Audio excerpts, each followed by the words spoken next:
up, guys? I've had, I'd say over the last 2 years, conversations with over 1,000 dentists and physicians. And it's been mainly about building wealth, it's been about money. So I have a pretty good handle on where they are and what they're trying to accomplish.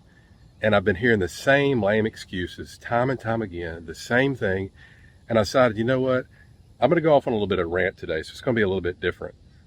And the first thing that comes to my mind when I look at these phone calls as a whole is vision, mainly lack of vision. There's actually a proverb in the Bible that states, where there's no vision, the people perish. So if you don't know where you're going, how are you going to get there? You don't know what you really want. And, I can ask these people, what are you doing tomorrow? What are you doing in 5 years? What are you doing in 25 years? And you know what? It's the same thing. They tell me, well, I'm going to get up and I'm going to work 4 or 5 days a week, and I'm living for the weekend. If that's what you think that you've been put on earth for, then that's great. But the phone calls that I'm having and the conversations that I'm having, these people aren't happy. They're not happy with their life. And I'm not saying that they don't like treating patients. They don't like what they do. Most of them like what they do, but it's under the conditions that they're doing them in. And which actually leads me into the second thing that I'm seeing is they're living for the future. They're living in the future because the future is more comfortable. They're more complacent. And what I mean by that is I'll say, well, what are you looking to do? What are you trying to accomplish? And they say, well, I want to work till I'm about 65 or so, and hopefully I'll have a few $1,000,000 to retire. So they're putting everything off into the future. They're not thinking about what they're doing every day, and then they'll look up one day, and I do have calls with, not a whole lot of calls, but I do have some calls with some 60-plus-year-old dentists and physicians, and for the most part, they don't talk so much about money. They talk more about time, and the time that they've wasted not doing the things that they really wanted to do. And if that's something that you want to avoid, then I would strongly recommend that you pay attention to the third point. The third thing is to think about some action items that you can do today.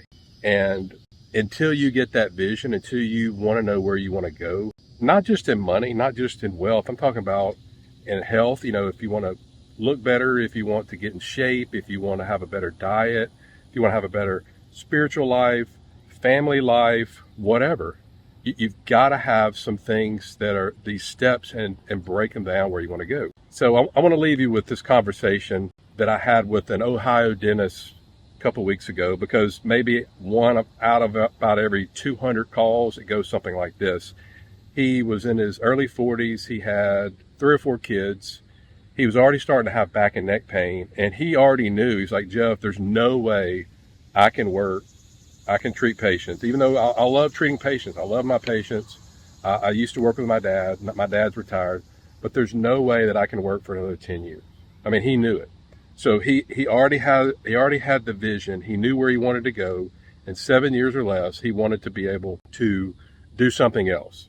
And he had a couple of other things in mind he wanted to do, but he wanted to have enough money to basically pay for his discretionary, he wanted some disposable income. He could pay for 70-80% of his expenses. He needed about, I think, 140 to 150 grand a year, something like that. So we figured out he had $1.3 million, $1.4 million, something like that he could get a hold of, that he had invested in various things that he could take and put it into some cash flowing assets. Then we set up a game plan for him that, invests X amount a year in these different assets and these different businesses that he could slowly start backing out. And then I connected him with a good accountant, a good attorney, tax strategies, because it's not just about money. Your biggest expense is taxes, so having not only getting the money, but keeping the money and making sure the money's growing and making sure he's not always having to worry about running out of money because he's got, a wife and 2-3 kids to deal with. So he was definitely on the right track, versus the majority of my phone calls are just, well, I want some passive income, and that's about it. But again, they don't have a vision. And why do you think most 50+% of physicians and dentists are burning out? They're burning out because they don't have a plan. And I don't want that for you. So the takeaway here is figure out what you want, write it down, whatever it is, whatever it could be over, again, different aspects of your life, money, health, wealth, family life, whatever. Write what you want, set a timeline. You want to accomplish it in 2 years, 5 years, whatever. So you won't be procrastinating on it. And then break it down into little baby steps. And then one step at a time. All right? Do that. Let me know what you think. Comment in the video below on what is one thing that you're going to do starting tomorrow to start moving forward. Comment below.